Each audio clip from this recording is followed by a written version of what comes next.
धन्यवाद।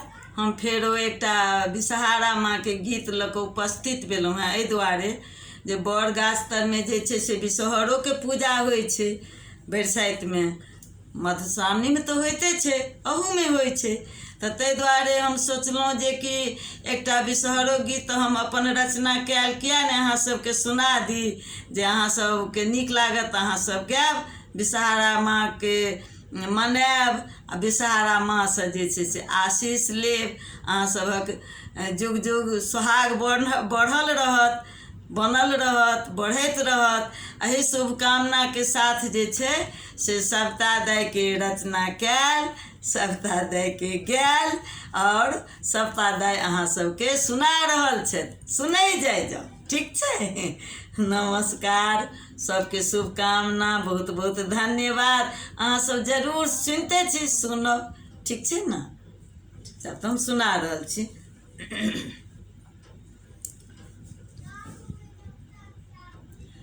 हम तऽ पूजा करब गे दाइ विषहरी मैया के, हम तऽ पूजा करब गे दाइ विषहरी मैया के।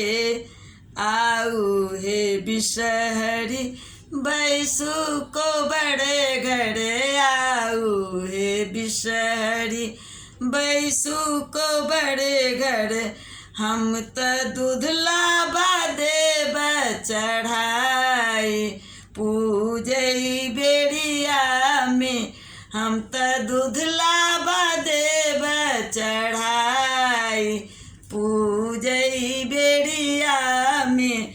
हम तऽ पूजा करब गे दाइ विषहरी मैया के, हम तऽ पूजा करब गे दाइ विषहरी मैया के। अछि बरसाइत पाबनि हे विषहरी, अछि बरसाइत पाबनि हे विषहरी मैया, हमरो के आशा पुराऊ पूजई बेरिया में। विषहरी हमरो के आशा पुराऊ पूजई के बेरिया में। हम तऽ पूजा करब गे दाइ पाबनि दिन में, हम तऽ पूजा करब गे दाइ विषहरी मैया के। जुग जुग जुड़ई हैं तो पवनई तीन, जुग जुग जुड़ई हैं, जुग जुग जुड़ई हैं तो पवनई तीन। तोरो जुग जुग बढ़ई बात दिलियो आशीष हम, तोरो जुग जुग, तोरो जुग जुग बढ़ई बात दिलियो आशीष हम तऽ पूजा करब गे दाइ पाबनि दिन में, हम तऽ पूजा करब गे दाइ विषहरी मैया के। गावथी सविता गीत विषहारा के, गावथी सविता गीत विषहारा के।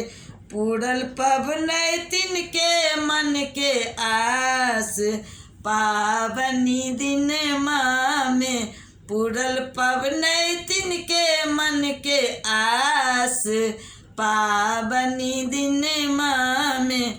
हम तऽ पूजा करब गे दाइ विषहरी मैया के, हम तऽ पूजा करब गे दाइ विषहरी मैया के। हम तऽ पूजा करब गे दाइ विषहरी मैया के।